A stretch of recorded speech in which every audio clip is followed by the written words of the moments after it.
Hello everyone, it's Laura here and welcome back to my YouTube channel. In today's video I want to show you how to mix and match stamps from different sets to create a fun card and stretch your supplies. For this particular card I decided to use stamps from my favorite things. The dragon is from the Magical Dragon stamp set, the little piglet is from the Hog Heaven stamp set, and the clouds and the sun are from the Magical Unicorn stamp set. I stamped them all using Memento Tuxedo black ink on a piece of Nina Solar White cardstock because I decided to color them in with my Spectrum Noir markers. You can see me color right now and I'm listing all the markers I used on the screen. I'm shading everything as if my light source comes from the top right corner because I know that's where I want to position my sun in the final card layout.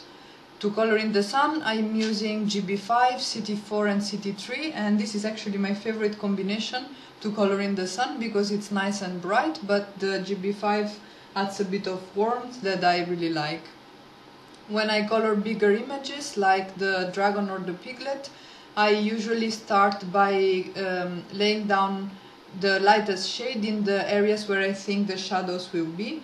This way I can sort of check that my guess on the position of the shadows is correct, and if not, it's not a big deal because I can always hide that at the end of the coloring. Anyway, after this step I will come in with my midtones, deepen the shadows, and then finally with the darkest shades. I will then blend everything back out with the midtone and finally with the lightest shade. This is basically how I color pretty much all my images, and apart from the really small ones for which I simply go from darkest to lightest. But I think I spoke enough for now, so I will leave you with some music and I'll see you back at the end of the coloring.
So the coloring is over. I hope it was not boring for you to watch, and I can now die cut everything using the dies that coordinate with the stamp sets.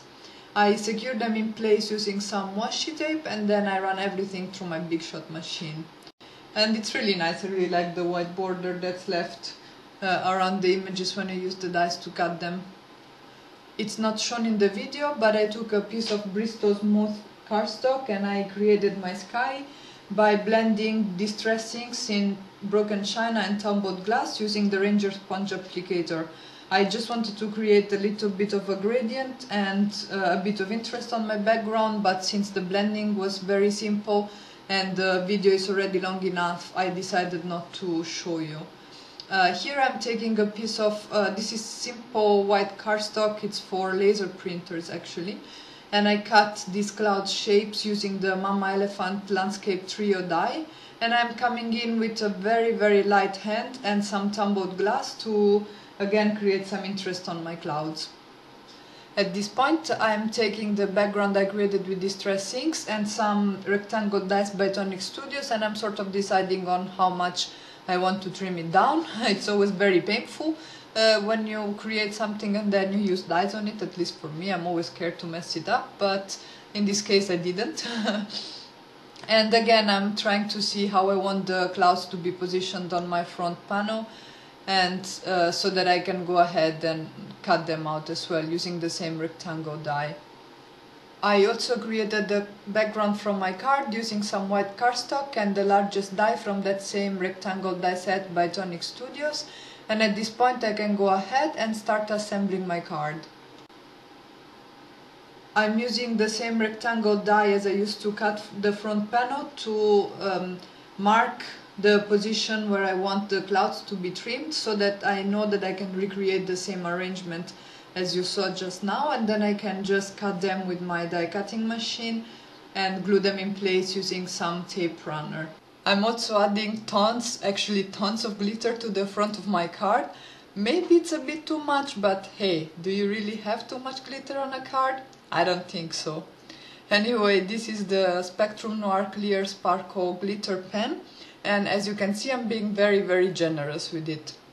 I really like this pen because it adds a lot of shimmer, and when I'm done with the glitter I can go ahead and start assembling my card. I usually like to test out my layout before sticking everything down, so I sort of arrange my images on the card and try to find a way in which I like them. And then I go ahead, in this case with the Tonic Studios tape runner, and attach everything in place. At this point I'm coming back again with the same Spectrum Noir pen to add some more shimmer to the clouds and the sun, so that they would sort of tie a little bit more with the bigger clouds on the bottom of the card. And now I can finally move on to the sentiment. I die cut this banner using the L'Enfant Stitch Journaling Rectangle die set, the small one. I think that's the name. And this Dream Big sentiment is from the My Favorite Things Adorable Elephant stamp set. And it's really perfect for this card, and really it was a lot of fun to just, you know, find these creative views out of different stamp sets and mix them together to create something which might be a bit unconventional. Here I'm just adding a little bit of a border to the banner because I thought it was not standing out as much as I wanted to. Because I like adding dimension to my projects, I'm using some foam tape to adhere the front panel to my card base. It's not shown on video because it was a bit of an afterthought, but I didn't really feel the card was complete after adhering the front panel to the white background, so I decided to use some pattern paper to add a little touch to my card. To be able to trim the white background, I had to remove the little cloud that's hanging off the side here on the left portion of the card, and also the sentiment banner that you see me adhere soon. Luckily it all went fine, so I was able to trim down the white panel to 4 by 5¼ inches and to use some My Favorite Things pattern paper to finish off the card. And that's it, that's my card for today. I hope you guys enjoyed my video and you found it useful. If so, please let me know in the comments below. It's really nice to hear your feedback. You can find the full list of supplies over at my blog, and I hope I'll be back soon with another video. Ciao!